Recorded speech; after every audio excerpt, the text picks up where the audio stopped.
নমস্কার শ্রোতা বন্ধুরা, আমি আপনাদের সঞ্চালিকা। আজ আমি আপনাদের জন্য এমন একটি গল্প নিয়ে এসেছি যা এক নাম প্রকাশে অনিচ্ছুক ফলোয়ার আমাকে পাঠিয়েছেন। গল্পটি এত গভীর, এত আবেগঘন এবং রোমাঞ্চকর যে আমি নিজে মন্ত্রমুগ্ধ হয়ে গেছি। এই গল্পে আপনারা পাবেন এক সাধারণ বাঙালি পরিবারের অন্দরমহলের গোপন টানাপোড়েন, সমাজের চোখে যা প্রায় অগ্রাহ্যযোগ্য, কিন্তু হৃদয়ের গভীরে যার স্পন্দন তীব্র। এই গল্পের প্রতিটি মুহূর্ত আপনাদের গায়ে কাঁটা দেবে, এই আশ্বাস আমি দিতে পারি। আর হ্যাঁ, গল্পের কোনো এক ফাঁকে আমি আমার ব্যক্তিগত ইমো নাম্বারটি দেব, তাই নাম্বারটি পেতে হলে পুরো গল্পটি মনোযোগ দিয়ে শুনতে হবে। শুনুন তবে আমার ফলোয়ারের পাঠানো এই অবিশ্বাস্য কাহিনী। আমার বিয়ে হয়েছে বছর 5। স্বামী রাহুল একটি বহুজাতিক সংস্থায় উঁচু পদে চাকরি করেন। আমাদের জীবন বেশ গোছানো। আমার বড় দিদি অনন্যা অবশ্য একটু অন্যরকম। তার বিয়ে হয়েছে বছর 10 আগে এবং তার স্বামী সুব্রত পেশায় একজন ব্যবসায়ী। সুব্রতর বাবা অর্থাৎ আমার দিদির শ্বশুর একজন অবসরপ্রাপ্ত সরকারি কর্মচারী ছিলেন। তিনি গত হয়েছেন বছর 2 হলো। কিন্তু তার জীবনের এক অধ্যায় যা আমার দিদির জীবনের সাথে জড়িয়ে আছে তা বড়ই রহস্যময়। গল্পের শুরুটা হয়েছিল আরও বছর 3 আগের কথা। দিদির শ্বশুর অর্থাৎ আমার প্রাক্তন শ্বশুর মশাই কিছুদিন সুস্থ ছিলেন না। সেই সময় তার দেখাশোনার জন্য একজন ব্যক্তিগত সহকারীর প্রয়োজন হয়। সেই সূত্রেই তাদের বাড়িতে আসা যাওয়া শুরু করেন একজন ব্যক্তি যার নাম অশোক। অশোক ছিলেন আমার দিদির শ্বশুরের একজন পুরনো সহকর্মী। দীর্ঘকাল পর তিনি আবার ফিরে এসেছিলেন প্রিয় বন্ধুর প্রয়োজনে। তিনি ছিলেন অবিবাহিত, নিপাট একজন মানুষ। কথাবার্তা, চালচলন সবকিছুর মধ্যেই এক ধরনের সৌম্য অথচ দৃঢ়তার ছাপ। প্রথমে আমি তেমনভাবে তাকে খেয়াল করিনি। দিদির বাড়িতে গেলেই তাকে দেখতাম। বাড়ির কাজে সাহায্য করা, বিশেষ করে দিদির শ্বশুর মশাইয়ের জন্য টুকটাক জিনিসপত্র আনা, ওষুধপত্র দেখা, এই সবই ছিল তার কাজ। তিনি কথা বলতেন খুব কম, কিন্তু যখনই বলতেন তার গলার স্বর, তার প্রতিটি শব্দে এক অদ্ভুত মায়া ছিল। দিদির শ্বশুরমশাই তাকে নিজের ছেলের মতো স্নেহ করতেন, আর আমার দিদিও তাকে সম্মান করত। কিন্তু আমি কেন যেন তাকে একটু অন্যভাবে দেখতাম। আমার যখন প্রথমবার অশোকের সাথে দেখা হয় তখন আমার বয়স ছিল 27। আমি তখন সবে মাত্র চাকরি ছেড়েছি এবং ভাবছিলাম কি করব। দিদির বাড়িতে প্রায়ই যেতাম। একদিন দুপুরে আমি দিদির ঘরে বসে বই পড়ছিলাম। বারান্দা থেকে ধীর পায়ে তার আসার শব্দ পেলাম। তিনি কিছু ফল নিয়ে এসেছিলেন। আমার সামনে দিয়ে যাওয়ার সময় একবারের জন্য আমার দিকে তাকালেন। সেই এক পলকের দৃষ্টি, তাতে কি ছিল? শুধু সৌজন্য, নাকি তার চেয়েও বেশি কিছু? আমার বুকের ভেতরটা কেমন জানি করে উঠল। সেই শুরু। তারপর থেকেই আমি তাকে প্রায়ই লক্ষ্য করতাম। তার দীর্ঘ ঋজু শরীর, মুখে সবসময় লেগে থাকা শান্ত হাসি এবং তার চোখের গভীরতা। সেই চোখে যেন বহু না বলা কথা লুকিয়ে থাকত। তিনি যখন আমার দিকে তাকাতেন আমার মনে হতো তিনি যেন আমার মনের গভীরে প্রবেশ করতে পারছেন।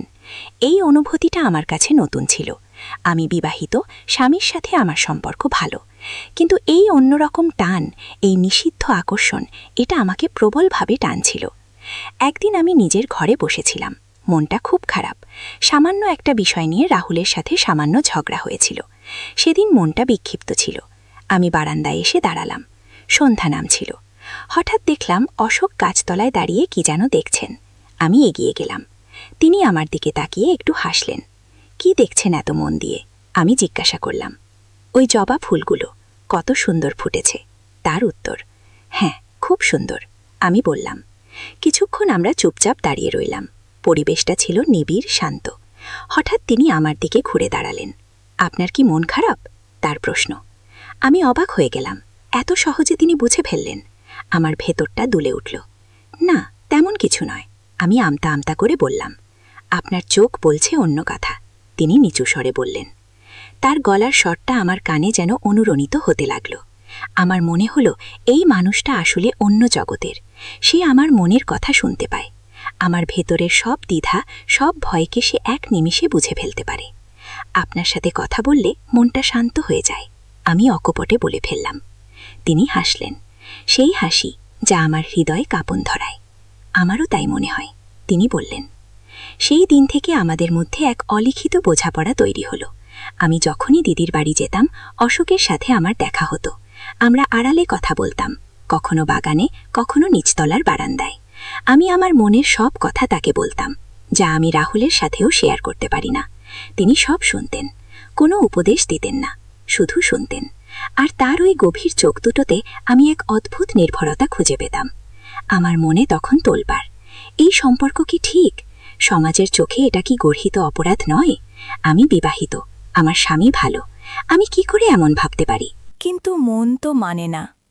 অশোকের সান্নিধ্য আমাকে এক অজানা জগতে নিয়ে যেত, যেখানে কোনো নিয়ম নেই, কোনো ভয় নেই, শুধু আছে এক তীব্র আদিম আকর্ষণ।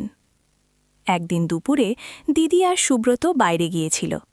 বাড়িতে আমি, অশোক আর দিদির শ্বশুরমশাই ছাড়া আর কেউ ছিল না। দিদির শ্বশুরমশাই তার ঘরে বিশ্রাম নিচ্ছিলেন। আমি রান্নাঘরে চা বানাচ্ছিলাম। অশোক হঠাৎ সেখানে এসে দাঁড়ালেন। আপনার চা খুব ভালো হয়, তিনি বললেন। ধন্যবাদ, আমি বললাম। হঠাৎ তিনি আমার হাতটা ধরলেন। তার স্পর্শে আমার সারা শরীর কেঁপে উঠল। আমি চমকে তার দিকে তাকালাম। তার চোখে তখন অন্য আলো। সেই আলোতে ছিল তীব্র আকাঙ্ক্ষা। আপনার স্পর্শে আমার কেমন লাগে আপনি জানেন? তার প্রশ্ন।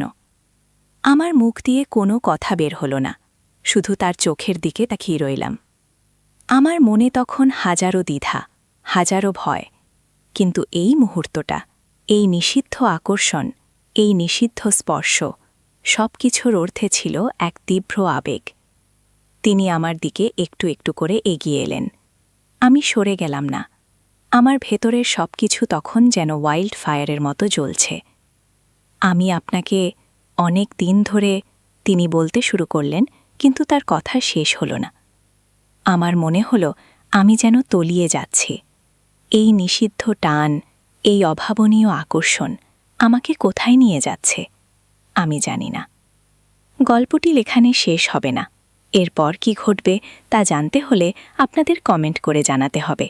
আপনারা কি চান আমি এই গল্পের দ্বিতীয় পর্বটি আপনাদের শোনাই? আপনাদের ভালোবাসাই আমাকে নতুন গল্প বলতে অনুপ্রাণিত করবে, তাই সাবস্ক্রাইব করতে ভুলবেন না।